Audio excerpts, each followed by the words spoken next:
Olá! Hoje a gente vai mergulhar a fundo em um dos capítulos mais intensos, mais pessoais e muitas vezes mais mal compreendidos da Bíblia toda.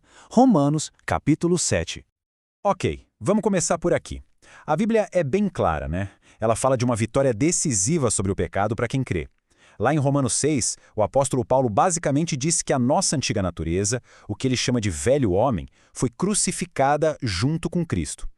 A ideia é que a nossa identidade, que era totalmente ligada ao pecado, foi desfeita, foi neutralizada. Só que isso levanta uma pergunta que, nossa, é crucial e que muita gente se faz. É uma questão que o próprio Paulo vai encarar de frente.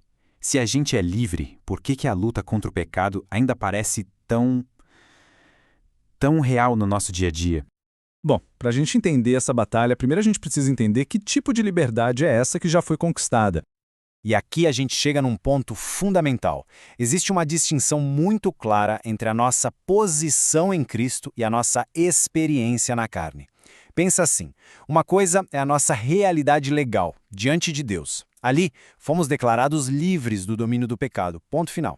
A outra coisa é a nossa realidade diária, a experiência do dia a dia, onde a batalha ainda está acontecendo. E é exatamente nessa segunda realidade que Romanos 7 mergulha de cabeça. Então vamos lá, vamos direto para o coração do conflito, que Paulo descreve como honestidade que chega a ser brutal. Ele diz que uma parte dele, o que ele chama de homem interior, que é a sua nova natureza em Cristo, essa parte tem prazer de verdade na lei de Deus. Existe um desejo genuíno lá dentro de obedecer, de agradar a Deus. Só que, ao mesmo tempo, ele descreve outra força em ação. É como se tivesse uma outra lei operando no corpo dele, sabe? Uma força que está o tempo todo em guerra contra a sua mente, que foi renovada. E aí está o grande paradoxo no centro de Romanos 7. O desejo de fazer o bem existe, a vontade mudou, mas a ação, o comportamento nem sempre acompanha. Essa briga interna, sabe, entre o que se quer fazer e o que no fim se acaba fazendo. Para a gente conseguir entender essa luta, tem um termo que é essencial: a carne. E olha, é super importante a gente sacar que Paulo não está falando só do nosso corpo físico, de pele e osso. A carne aqui é a nossa natureza humana caída, aquela inclinação para o pecado que ainda mora na gente, mesmo depois da conversão. É nesse território que a guerra acontece. Agora, aqui vem uma virada de chave muito interessante. Essa luta toda não é um sinal de fracasso espiritual. Pelo contrário, é um sinal de vida. É a prova de que existe uma vida nova, regenerada, ali dentro. Afinal, como o texto de apoio diz, um morto não luta, né? Ok, mas todo esse conflito intenso levanta outra pergunta. Se a lei de Deus está envolvida nisso, será que ela é o problema? Quer dizer, se a lei revela o pecado e parece até que intensifica a luta, a culpa é dela? O próprio Paulo já antecipa essa pergunta. E a resposta dele é direta, sem rodeios. De modo nenhum. A lei não é a vilã da história. Na verdade, ela é uma ferramenta de diagnóstico. Ela não causa a doença, ela só joga uma luz em cima e revela. A analogia é ótima. Pense na lei como um exame de imagem, uma ressonância magnética do coração. O exame não causa o problema no coração, certo? Mas ele mostra com uma precisão impressionante a condição que já existe lá dentro. É isso que a lei faz.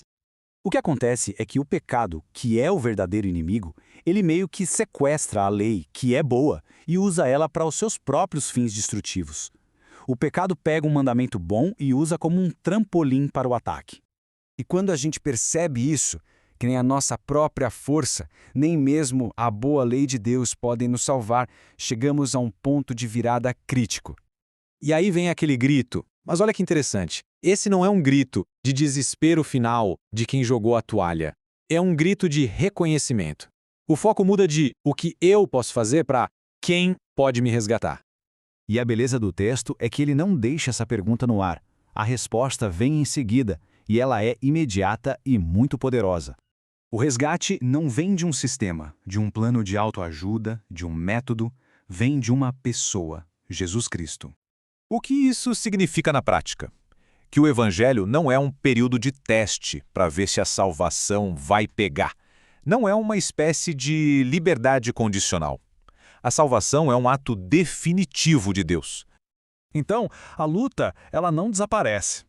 Mas o contexto dela muda completamente. A guerra agora é travada a partir de uma posição de vitória, e não mais com o medo da condenação. E tudo isso nos leva direto para a conclusão triunfante que resolve toda a tensão do capítulo 7. É uma declaração que oferece uma segurança profunda.